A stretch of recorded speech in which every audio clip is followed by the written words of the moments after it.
Hi every one, I M Safan Austin. So almost എല്ലാ പിള്ളേരുടെയും ഡൗട്ടാണ് ACCA എടുത്തു കഴിഞ്ഞ് കഴിഞ്ഞാൽ 21ാം വയസ്സിൽ ലൈഫ് സെറ്റിൽ ആവോ എന്നുള്ളത്. ആൻഡ് ഒരുപാട് പിള്ളേർ ഈ പറയുന്ന അഡ്വർടൈസ്മെൻറ്റ് കണ്ടിട്ട് ACCA എടുക്കുന്നവരുണ്ട്. And the fact is that ACCA എടുത്തു കഴിഞ്ഞ് കഴിഞ്ഞാൽ 21ാം വയസ്സിൽ ലൈഫ് സെറ്റിൽ ആവും എന്ന് നമുക്ക് ഉറപ്പിച്ച് പറയാനൊന്നും പറ്റത്തില്ല.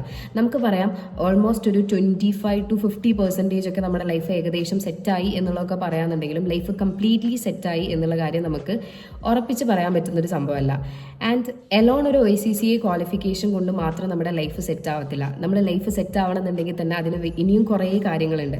നമുക്ക് ആക്ച്വലി ക്വാളിഫൈ ചെയ്ത് നമ്മൾ നല്ല കമ്പനിയിൽ നല്ല പാക്കേജിൽ പ്ലേസ്ഡ് ആയി നമുക്ക് ആ സാലറി വെച്ചിട്ട് നമ്മുടെ കാര്യങ്ങളൊക്കെ ചെയ്യാൻ പറ്റുമ്പോഴാണ് നമുക്കതൊരു ലൈഫ് സെറ്റിൽ എന്ന് പറയുന്നതിലോട്ട് ടേം ചെയ്യാൻ പറ്റത്തുള്ളൂ. അല്ലാത്ത പക്ഷം നമുക്ക് എലോൺ ACCA ക്വാളിഫിക്കേഷൻ അതൊരു സെറ്റിൽ ആയി എന്നുള്ളൊരു രീതിക്ക് വരത്തില്ല. സോ ഈ ഒരു കാര്യം നിങ്ങൾക്ക് എല്ലാവർക്കും മനസ്സിലായി എന്ന് വിചാരിക്കുന്നു. ആൻഡ് ഈ ഒരു വീഡിയോ നിങ്ങൾക്ക് ഇൻഫോർമേറ്റീവ് ആയിട്ട് തോന്നി എന്ന് വിചാരിക്കുന്നു. And thanks for watching. Bye bye.